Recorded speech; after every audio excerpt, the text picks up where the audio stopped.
All right, so a notice of validation of debt, round two.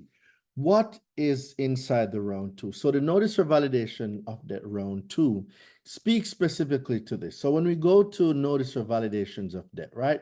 How we respond to a round two, or why we send out a round two, is when a debt collector fails, right?